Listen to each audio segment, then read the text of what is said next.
Welcome back, guys. We are now doing the campaign creation for Hellhounds. This is real important here. I mean, this is where you guys, this is the moneymaker part right here for you guys that only have 10 credits for your group. Anyways, hopefully you'll have something left after you get through the campaign situation here. Okay, what it says is starting the campaign. When creating a new campaign, begin the game with 1d6 plus 1 story point. These cannot be used during the character creation process of your initial crew. So anyways, and then it says what difficulties. We're normal difficulty. So, but if this is your first time playing 5 Parsecs from home, or you are teaching the game to a new players, go ahead and roll twice and pick the better score. So let's go ahead and do that real quick. It's a 1d6 plus 1 point. So remember, we already got plus 1. Also, you guys already have two, see, I highlighted them, 2 story points to go along with what you get here. So, okay, let's do this real quick. D6. First roll is a 4, right? Remember, it's a 4, Brian. It's a 4. Remember, first one's a 4. Second roll is, okay, I think you guys are going to want the 6. All right, so you guys get 6 plus 2, so you get 6 plus 1 because of the plus 1 on here. So 7 plus the 2 you guys earn from character creation, right? So 7 plus 2, that's 9. Wow, you guys got quite a bit of story points to where you're set for a while. Wow, unless you guys just run into a chainsaw or whatever, buzzsaw or something like that in one of the games. So, but yeah, 9 story points, sweet. Okay, I got to read this part here. 5 Parsecs from home uses an unusual amount of randomized procedural generation. To put it in another way, dice get involved a lot. This has potential to create an unusual streak of luck or disaster at the whim of the dice. You might have multiple easy encounters only to be demolished by 3 fights against assassins in a row. Maybe you can't find new weapons to save your life, literally. Maybe your entire crew ends up dead. Sometimes story points just aren't enough. Some players are going to relish going into an overwhelming fight with one crew member armed with a handgun, a confident attitude, and a pack of gum. Others will feel dejected that the dice just ended their campaign. How you feel about things depends on your attitude to games, but here are some options for when the dice start to go against you. You may employ each once, right there, keyword once per campaign. It's going to be these right here. It's time to go. The crew may immediately end the battle with all remaining characters escaping from the fight. So when you guys know that, oh crap, dude, this ain't, we're not gonna survive this. You can use that, and then that's it. You don't get to use it ever again in your campaign. Looked worse than it was. Ignore a roll on the injury table. The character recovers immediately. Did you ever meet my mate? Add a new character to your team immediately, even mid-battle. Place the model within 6 inches of any battlefield edge. They can act immediately. So if you do have an extra player you want to get involved, you know, like you say Keegan out there or something, you can immediately get him involved in the middle of the game. We're going to have to work that out somehow. So, but anyways, lucky shot. If a character just missed a shot, turn it into a hit. Only applies to a single shot, even if the weapon rolls multiple attack dice. Rainy day fun. Immediately add 1d6 plus 5 credits to your available funds. So if you guys are broke, you can use that once in your campaign. I would save that one. Okay, so I had to get that out of the way because you guys needed to know that stuff. So there's 5 gold coins, I guess you could say, that you can use through your campaign here. Okay, the campaign turn. It's going to be step 1 is the travel. Step 2 is the world, creating the world. Step 3 is tabletop battle. That's where we're going to create the tabletop battle. And then step 4 is the post-battle sequence, which we will do after the tabletop battle in another video. So what we're going to do is step 1. Since you guys only have 10 credits, and I would advise that you just stay on the planet you're at. And I rolled up the name of the planet you're at, and it is Ulara. Y-U-L-A-R-A. Ulara. I used one of those, what do you call it, generator things, whatever, name generation, so on the planet. So that works. So Ulara. You're on planet Ulara with 9 story points. So, okay, so you guys are going to be staying on that planet there. So if you're staying where you are or you just arrived here, consult the world steps on page 76. Here we go. Dun, dun, dun, dun, dun, dun. Page 76. This is pretty cool here. Okay, so upkeep and ship repairs. So you guys got your worn freighter there, and you owe what, 22 credits on it? Yeah, I think it's 22 credits. Yeah, 22 credits to pay it off. So you gotta do an upkeep on it, man. You gotta keep it up, you know. So upkeep costs 1 credit if you have 4 to 6 crews. So we're gonna minus 1 from your credits there. So now you are down to 9 credits. So it's all right. It's all right. You're down to 9 credits. So anyways, so then we go to ship debt. For each item sold, okay, so a crew of 5, it's an example here. So for each credit you are short, 1 crew member will refuse to do any jobs for you this campaign turn. You do not have to count crew members in sick bay towards the upkeep cost. You can opt to kick out any crew member at this stage. If you do, you may pick 1 item they carry and return it to your stash. so you could kick people out of your crew, man. So I'm assuming you guys aren't going to do that. You can make payments on your ship if you owe money. Having done so, if you still owe money on your ship, the amount is now increased by 1 credit if you owe 1 credit, which we did, which was a ship upkeep, right? Or yeah. 2 credits if you owe 31 credits. If this brings the total to 75 credits or more, roll a 2d6. On a 2 to 6, your ship has been seized by the authorities or the shady people you owe the money to and is lost permanently. All right, ship repairs. You don't have any ship repairs because you're on this planet right now. So medical care, you don't have to pay for any medical care because you haven't had a battle or anything yet. All right, assign and resolve crew tasks. Right here, this is going to be pretty cool. Okay, I'll go ahead and do the task rolls for you. Since it's a 4-man crew, I would probably go for each crew member trading, roll once on the trade table to see what presents itself. You can get additional rolls by spending 3 credits, which you don't have much credits. So that wouldn't happen. At least 1 crew member must be trading to permit this expenditure. I would do maybe go 2 crew members here. I wouldn't track a rival down yet. You do have a rival, but I wouldn't track him down and fight him immediately. And the decoy, I wouldn't do a decoy yet either. Repair, you don't have to, like I said, and recruit, you don't have to. But exploration, I would send the other 2 crew members, you know, to explore roles once on the exploration table. It's on page 80. So let's go ahead and do trade and explore real quick.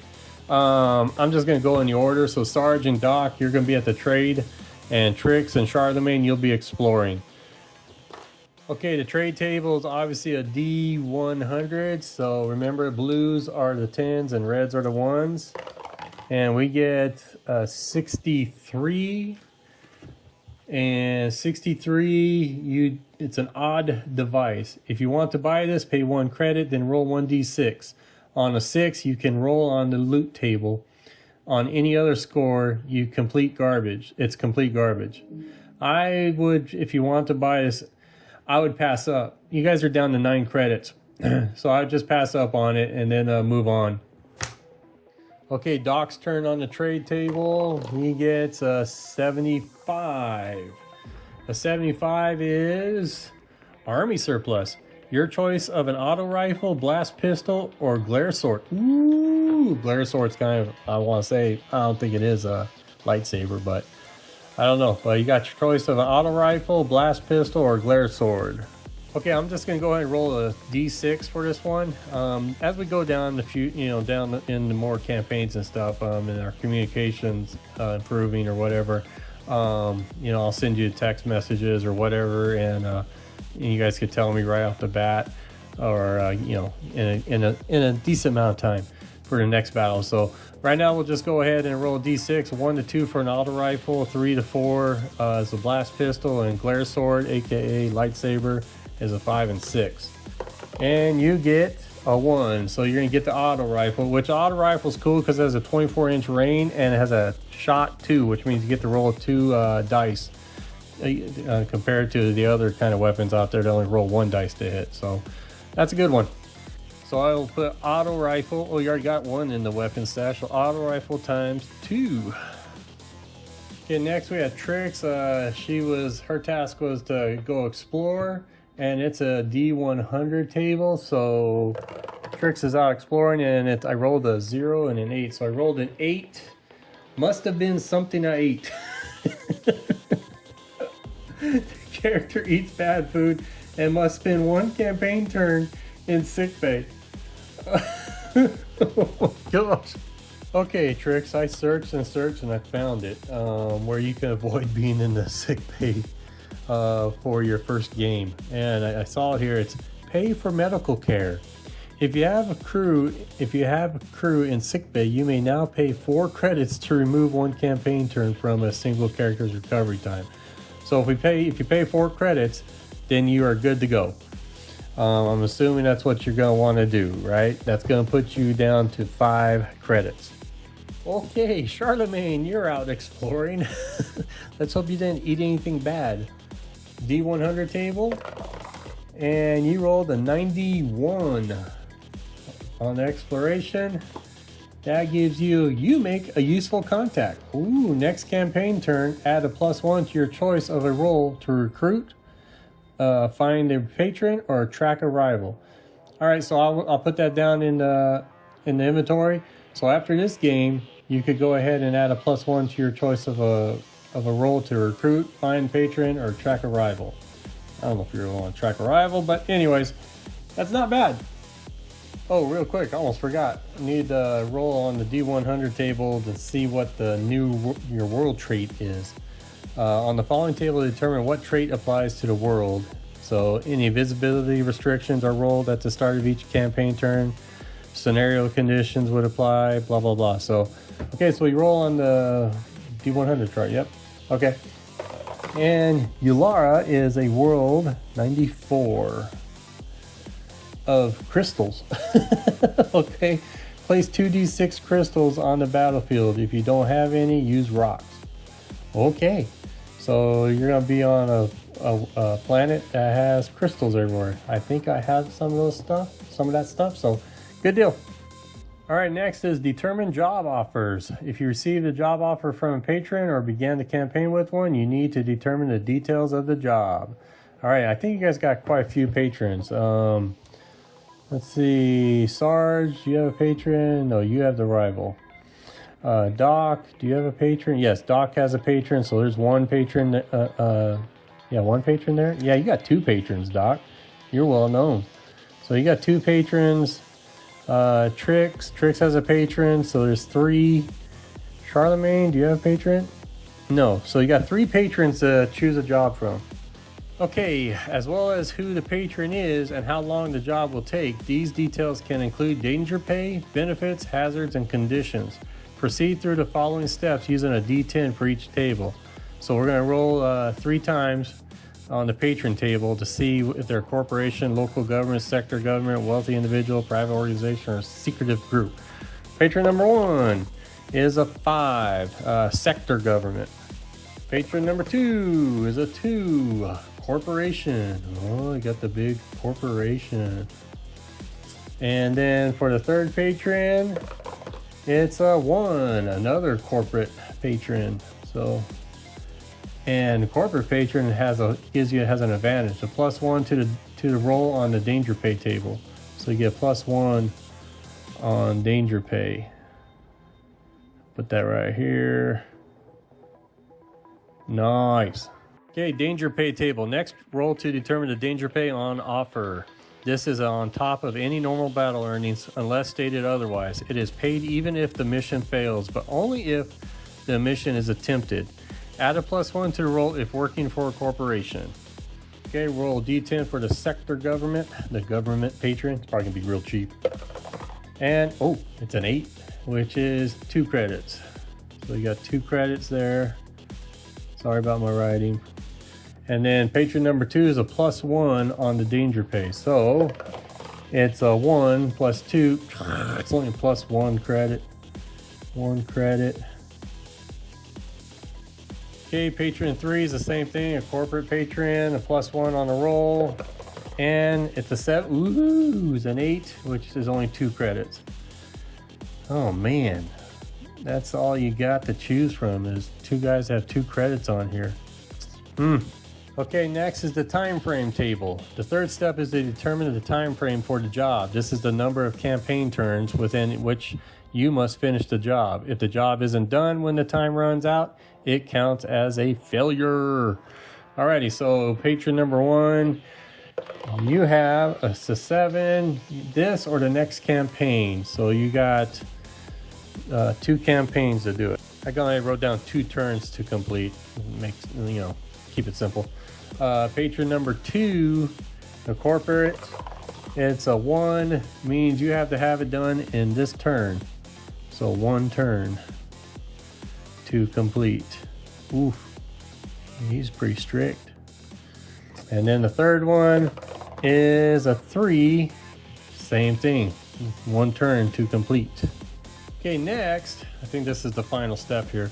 Benefits, hazards, and conditions. The patron may offer an additional benefit, the job may carry an additional hazard, or there may be conditions to account for. If you have worked for this patron before, the benefit always remains the same. Roll 1d10 for each category, consulting the table below to see whether benefits, hazards, or conditions apply. Patron number 1 is a sector government, so we look for sector government right here. So we need to roll, it looks like an 8+. And you rolled a 4, so there is no benefits, hazards, or conditions. Okay, so next is the patron number 2, corporate. Corporation is going to be the same here, except there's a 5+ on conditions. And you rolled a 5. So conditions, this guy has a condition here. Okay, so we roll on the conditions, oops, can't see it. You roll on the conditions sub-table here, it's a D10 table, and we get a 7. Busy. If the mission is a success, the patron offers a new job next campaign turn. Ooh, nice to have, so you don't have to run around and look for another patron. And the last patron, which is corporate, rolls a 4, so none of it applies. So right now, patron number 2 is 1 credit if you complete the job, and then it takes 1 turn to complete the job, but he's busy. Means he will offer you more work. These patrons, nothing. I mean, you can get 2 credits, it takes 2 turns to complete, and 2 credits, 1 turn to complete. I will leave this in your guys' hands here, and just text me and let me know which one you want to do. Okay, the next is assign equipment, which is self-explanatory there. I will not do any of this stuff. I will send you your guys' equipment, and you guys divvy out what you want to carry for the job. Resolve any rumors. Step number 5 is resolve any rumors. You may find rumors as you play if you are not currently on a quest. Roll a d6 at this stage. If the roll is equal or below the number of rumors, remove all rumors from your roster. You have now received a quest, which you may pursue. Quest is kind of like a side job kind of thing. So we'll go ahead and roll a d6 because I believe, I think Sarge has a rumor. So if you roll a 1, you get a quest. And you rolled a 6, so no quest. But that rumor will carry over, so if you get any more rumors, you can add to that 1 rumor. So if you get a rumor in this campaign, then you have 2 rumors, and so on and so on and so on. You can roll and stuff, and eventually you're going to find a quest. And we are now at the last step here. Number 6, choose your battle. First, you must check that your rivals give you the opportunity to choose your battle. Tally up the number of rivals you have, which is 1. I believe it's 1. I think it's 1. It should be 1. It was just, Sarge is the only one that has someone chasing him around. And Sarge must be a meanie or something. Who knows? So you only got 1 rival. So tally up the number of rivals you have and roll a d6. If the roll is equal to or lower than the number, let's find out. And it's a 6. So it looks like you're not going to have one. So of rivals, one of them has tracked you down, and you will have to fight them. This will prevent you from doing whatever you had wanted to do in this campaign turn. Quests and rumors remain, but a patron job will fail if the time to complete it has expired. So if a rival, say you did roll a 1, you would have to fight that rival first, and before you even get to your mission. And if you chose one of those missions that was a 1 turn, you lost out because the rival tracked you down. So so you got that going on for you. Select the exact rival at random from those on your list. Okay, this part here, you have an option of carrying out an opportunity mission, always available. Attack a rival, which you're not going to do that. Continue a quest, you don't have a quest. Carry out a patron job, you do have that. If you have an active patron, so you do have that. Ooh, and here we go. The fun part. Battles. Ready for battle. Battles fall into the following types: patron missions, rival missions, quest missions, opportunity missions, invasion battles. You guys are in the opportunity missions here. So we go on a table again, a D100 table here. It has the opportunity patron column, rival, quest, which we don't care about, so we just care about this right here. And I'm marking my book. And then this will let us know what condition the deployment condition is. Okay, we're going to do patron number 1. What is patron number 1's offer? It's a 36. Patron number 1 is going to be 1 through 40. There's no condition. Ooh. Okay, patron number 2 is 24. No condition. Patron number 3. Here we go. Whoops, I'm not getting the die roll in there. Man, why don't you tell me something? And you roll 77. Uh-oh, here we go. And on here, it's going to be 76 through 80. Slippery ground. All movement at ground level is a -1 speed. So you guys, it's slow condition. Okay, there, I had to zoom it out. I had it on lens 1, now I'm on the 0.5 lens, whatever. So now you can see everything again. So anyways, alrighty, next is determine the objective. It's going to be a D100 table. Yep. Right. Hold on. Okay, I always forget about the notable sites table here. It's a D100 table. If you're fighting an invasion battle, you are simply here to survive. Otherwise, roll D100 to determine if a notable site is present. Make sure to consult the correct column. The item is placed 2d6 on the... okay, it tells you where to place it on the tabletop. So, okay, opportunity patron. So right here, D100. And patron number 1, notable site is a 47, which is going to be a loot cache. Roll once on the loot table. Ooh. Okay, it told us to go to page 131 in the loot table D100, and it is a 49. So it's going to be gear. Roll once on the gear subtable. Okay, and it's a roll of D100 on this real small table here, which is nothing. Well, we'll see. And it's a 47. The gear will be a protective items. My goodness, and then we go to the protective items subtable, D100. And it's 31. 16 to 40. Combat armor. Uh-oh, that might have changed things. So combat armor is what the gear will be. Oh my gosh, that took a while. Now we got to do patron number 2, notable sites. And it's double zeros. That's a 100. Wow, I never rolled a double zero, so that's cool. So a 100. Curious item. Roll 1d6 on a 1 to 4. It can be sold for 1 credit on a 5-6. Roll on the loot table. Roll 1d6, and it's a 5. Okay, back to the loot table on page 131. Here we go. We need a D100, and we get 94, which is roll once on the rewards subtable. Uh-oh. Oh, wow. This is a good table right here. So it's a D100 roll. Let's do this. And it's a 15. 11 to 20. Data files. You get 2 rumors. Well, that's all right. And then for patron number 3, we roll for notable sites. 23, which is going to be a documentation. Gain a quest rumor. Okay, got through all of that stuff. Next is determine the objective. Okay, next is the patron mission objective. So it's a D10 table. So patron number 1, the objective is 9. So it's going to be a fight off. So you're going to be fighting off enemies. That's pretty much what that means. Pretty self-explanatory. Patron number 2's objective is going to be a 10. It's going to be the same thing. Fight off. And patron number 3's objective is a 6. It's going to be secure. Okay. Yeah, fight off is plain and simple. There is no objective other than driving off the enemy. To win, you must hold the field.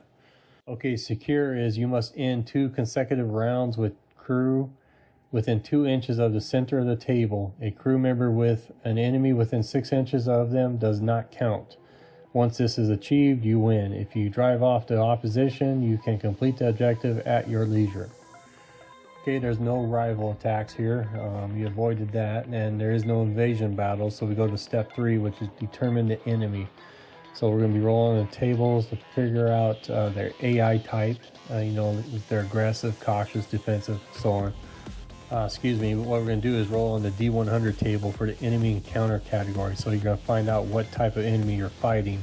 And this up here that I was telling you about the AI, that's just a code. And you'll see what I mean by that. And since you're a crew of 4, you roll 2d6 and select the lower result. We could go ahead and do that real quick. I'll just roll d6 twice. We got a 6 and we got a 5. So you got a 5 on there. So you're going to have 5 enemy. Okay, since you rolled a 5, so you'll have at least 5 targets. Remember that we're going to add the modifier listed under the numbers in the enemy table. So when we roll for the enemy, there's going to be a column there with numbers on it. So maybe +1 or 2 to that 5. So right now I could tell you if you encounter 3 to 6 enemy, you're going to have 1 specialist in that group. And specialists can carry special weapons and so forth. So, also, if you encounter 4 or more opponents, which you guys will, 1 non-specialist figure will be a lieutenant. They carry a blade in addition to their normal weapon and increase their combat skill by +1. If the opponents encounter are animals that do not use weapons, the lieutenant will be a pack leader, increase combat skill by 1, but make no other changes. And then you're going to be rolling for your unique individuals. You'll see what happens here. Okay, we're going to roll for the enemy counter category tables. Criminal elements, hired muscle, interested parties, roving threats. So D100, this is us here because we're patron right here. So this will be us right here. Okay, patron 1, we're going to be doing this. So it's criminal elements, hired muscle, let's see. And we get 47. So patron 1 is hired muscle. Okay, so we got hired muscle for patron 1. That's going to be the enemy there. Strong thugs, I think they are. And then next for patron 2, we get 35, and it's the same thing. We got hired muscle. Oh boy, 2 out of 3 hired muscle. And then the last patron we get is 65, something different. Interested parties. Alrighty. Interested parties. Okay, so now we look for the chart for hired muscle, which this one is criminal elements. Hired muscle right here, which is a D, is it D100 table? Yeah, it's a D100 table. So we roll on the hired muscle here and see what kind of hired muscle you have. Patron 1 is going to be, 9. So it's going to be the first one here. Unknown mercs. Oh. And then see right here, there's a chart here that explains the unknown mercs. It has a plus, see the numbers. Since you have 5, right? Was it 5 or 7? I can't remember. I have to go back and look at it. But you don't have to add any more to it because they have a +0. So they have a panic of 1 and 2. It means if you roll a dice of 1 and 2, they'll panic and run off. They have a speed though of 5 inches, so they can move. Combat skill +1, obviously hired muscle. They're gonna have a combat skill. Toughness is a 4. That means you have to roll 5 or 6 to get a hit. And then they have the AI here, which is the letter T. And so you have to go back to the AI chart here. That's what I was talking about before, the code, the AI code. And so T is tactical. So that'll tell you that they are a tactical group, which means you have to go back here to find out where it, because I can't, it's way back here. So yeah, I'll explain that in a little bit here. And then they have a little stuff down the bottom here. It says the fringe is crawling with mercenary bands looking to make credits for paramilitary work. Most are sort of honorable, at least when dealing with other professionals. Then they have a let's just call it a day. If they are down to 1 to 2 figures remaining, they will accept ending the fight at the end of any round. Neither side holds the field in this case. So they'll hightail it. They'll say, we're not doing so well, let's take off. Okay, the enemy for patron number 2 is hired muscle, but what type? We have 71. And oh, they're gonna be corporate I'm on the right, yeah, I'm on the right one. Corporate security. Interesting. I don't know anything about these dudes. Corporate security. And let's look at their numbers real quick. Now, see, on their numbers, you're going to be adding 1 to what you already have, what you roll for the enemy. So it's going to be a +1.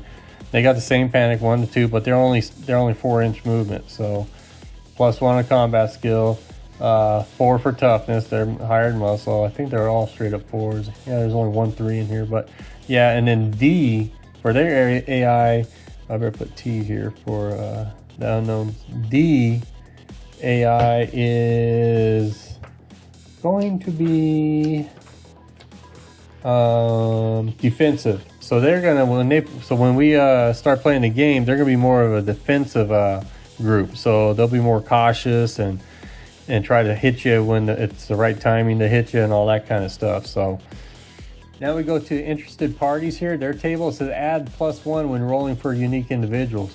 Woo! So when we get to unique individuals, they'll get a +1 on their roll. So alrighty, they get 79, and they have colonial militia. Interesting. That's another one I don't know anything about. Colonial militia. Let's see what their table's like. Colonial militia has a +1 number, so they're going to be adding 1 to whatever you rolled. 1 to 2 panic, 4-inch. Their combat skill is 0, so that's nice. Toughness is only 3, so they're not that tough. They're average. AI is C. I can't remember C off my head here. The AI for C is cautious. So they're going to be pretty cautious. Very similar to defensive in a way. Boy, I'm running out of room here. So C for cautious. Yeah, and then, I forgot to show you the weapons is 2B. So see what you're going to be doing is you're going to be rolling on another chart for what type of weapons they use when they fight against you. So the armed militia of a colony is its first line of defense and often doubles as law enforcement. Occasionally, the distinction between organized militia, armed criminal gang, and gun-toting lunatics can be deceptively difficult to tell. They have a home field advantage. They always count as being in cover if they are on their third of the table and are not within 12 inches of the shooter. Oh, wow. So it'll be a -1 or whatever to shoot at them from range. A -1 on the range, I think. So, interesting. Okay, to choose their weapon for like the unknown mercs and corporate security, since they have the same weapons table, so it'll be 2B. So you'll see weapon 1, 2, and 3. So we're going to be looking at weapon 2, and we roll a D6. And so it's a 4, which you come down here, it's a military rifle. So they're equipped with a military rifle.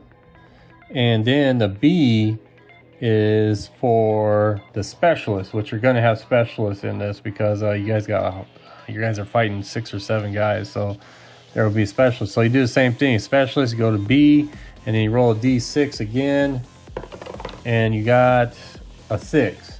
So you come down here, hit, oh my gosh, a rattle gun. That sounds mean. So and the specialist has a rattle gun. Oh my goodness, that's gonna be interesting. Special, I'll just put down special. Wow. And then we do the same thing for the other group. It's a 3, so military rifle, pretty much the same thing, military rifle. And then for the specialist, it is a 5. Crap, they have a rattle gun. Wow. These guys are gonna be kind of tough here, man. Ooh, special. And then they got 2B also for the interested party, so this makes it real easy. So we roll again, it's a 5. They get a scrap pistol plus blade, so they're gonna be range and melee. So scrap pistol with blade. And the specialist will get, it's gonna be the same thing, yeah, 5, so it's gonna be a rattle gun. Yep. Wow. All specialist dudes have rattle guns.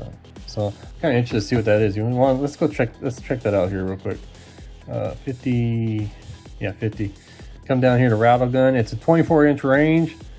Oh crap! It's a 3-shot, which means you're going to use three dice to shoot. It's no extra damage, no modifier, and heavy. Which heavy is come over here is a -1 penalty to hit if the firer moved this round. So if they moved, it's a -1 to hit. If they haven't, then it doesn't matter. Dude, that's a serious gun right there, man. Especially if you're rolling 3 dice to hit. Whew. You know what? I'm not going to roll for unique individuals on the first game for you guys. We'll start that on the second game because you guys got quite a bit to deal with right now. So, yeah, the unique individuals are real tough to kill most of the time. So, and next up is set up the battlefield, which is something I will do. And that is about it. Yeah, it has a little establish your battlefield edge, setting up the figures. Like here, you see like the tactical and defensive AI enemies. It shows you how they usually set up. Aggressive, rampaging AIs, they do that kind of setup. Cautious, beast, you know. So anyways, and that's about it. So, alrighty, I'm looking forward to seeing what you guys decide to do on some of the choices. And next up is going to be the tabletop battle, man. So, yeah, cool. And next we'll do the Star Wolves and see where they're at. That Team B, Star Wolves, and get them rolled up and see what they got going on. If I can get contacts from them to make sure that they really want to commit to doing this, because this is going to be something you want to try to find time to commit to.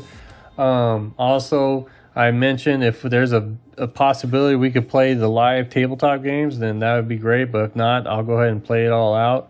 And obviously, I'll do what I can, my best, whatever, and don't try to do any stupid stuff, whatever. So, but when the dice rolls, they decide the fate. So, alrighty, man, you all take care and thank you for watching this. If you have any questions or where I messed up, please let me know because still fairly new to this game. But it seems like after you go through these tables and stuff, you start to get a feel like, okay, boom, boom, boom, boom.